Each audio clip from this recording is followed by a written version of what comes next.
কংগ্রেসের হুমায়ুন কবির তৃণমূল হয়ে বিজেপি হয়ে কংগ্রেস হয়ে আবার তৃণমূল, মানেটা কি?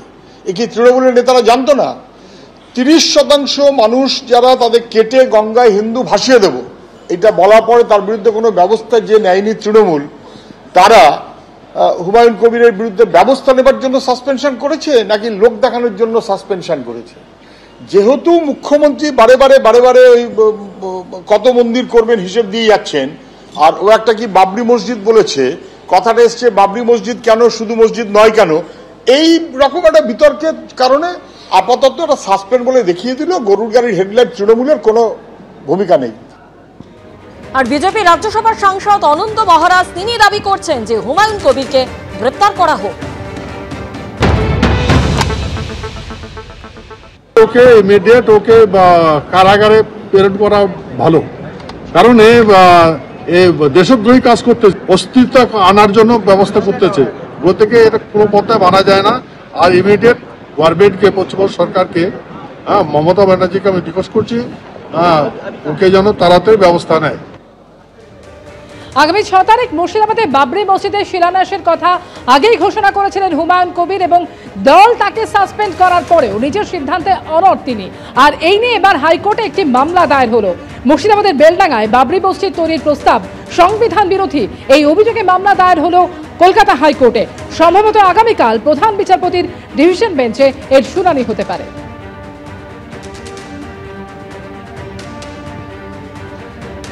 এই তৃণমূল কংগ্রেসের নেতারা আমার বিরুদ্ধে মামলাটা করেছে, আর শিবই আনন্দ বোসের সাথে যোগসাজশ করে আমাকে গ্রেপ্তার করার জন্য বলেছে। তা হিম্মত থাকলে আমাকে গ্রেপ্তার করে দেখাক না, আমি চ্যালেঞ্জ করছি। শনিবারে আমি রাস্তায় থাকবো, লাখো লোকের সঙ্গে থাকবো, আম জনতাকে নিয়ে থাকবো। বাংলার পুলিশ, মুর্শিদাবাদের পুলিশ যদি আমাকে ঢুকে যাবে। জুডিশিয়ালের প্রতি আমার পূর্ণ আস্থা আছে। হাইকোর্টে 4 জন লয়ারকে কালকে গিয়ে আমি আমার পাওয়ার নামায় সিগনেচার করে দিয়ে এসেছি। ওনারা যখন অ্যারেস্ট করবে আমি সোজা বহরমপুর সেন্ট্রাল জেলে চলে যাব। তারপরে জুডিশিয়াল যেদিন আমাকে জামিন দেবে সেদিন আমি গিয়ে মুর্শিদাবাদের প্রশাসনকে তোলাবাজি করা বন্ধ করব। এই মুহূর্তে সাংবাদিক বৈঠকে তৃণমূলপন্থী বিএলওরা, এখানে যে বিএলও রক্ষা কমিটি, সুরক্ষা কমিটি আছে, তাদের সহযোগিতা এখানে আসতে পেরেছি। আমি আজকে আমার যে এই চলতি এসআইয়ের কারণে বাবা মারা গেছে, তার জন্য আমি ইলেকশন কমিশনের সঙ্গে দেখা করার জন্য এখানে এসেছিলাম বিএলও সুরক্ষা কমিটির সহযোগিতায়। আমি আমার যে দাবিগুলো ছিল সেটা আজকে ইলেকশন কমিশনকে জানিয়েছেন। তিনি কিছুটা আশ্বস্ত করেছেন এবং তিনি বলেছেন যে গ্রাউন্ড লেভেলে যে বিডিও আছে, অফিসার আছেন, তেনার সঙ্গে দেখা করতে, তেনাকে একটা অ্যাপ্লিকেশান দিতে এই ব্যাপারে, যেটা পরবর্তীতে ডিএম মারফত এখানে আসবে, তবেই তিনারা সেই হিসাবে কিছু একটা ব্যবস্থা নিতে পারবে। হ্যাঁ, কিছু ক্ষতিপূরণের ব্যবস্থা বলেছেন, আশ্বস্ত করেছেন। না, কত টাকা বা চাকরির ব্যাপারে কিছু বলেননি। হ্যাঁ, চাকরি।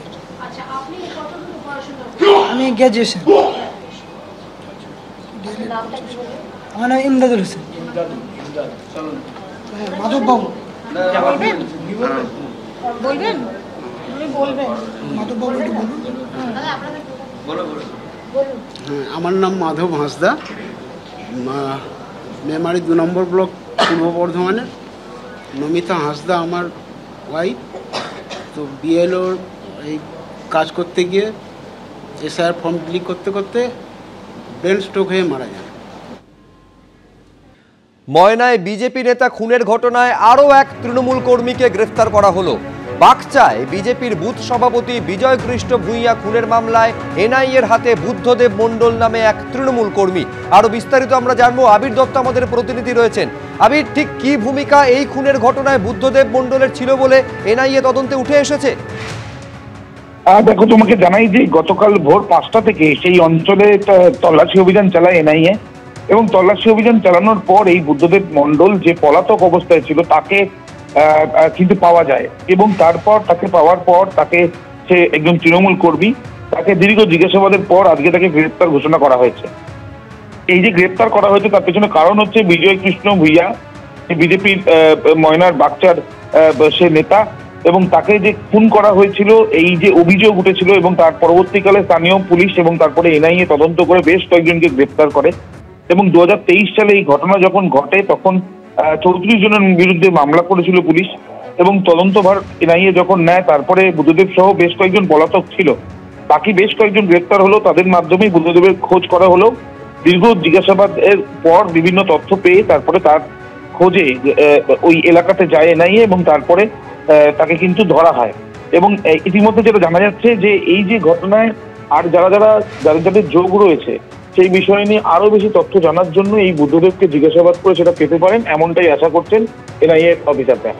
ধন্যবাদ আবির। এবিপি আনন্দ, এগিয়ে থাকে, এগিয়ে রাখে।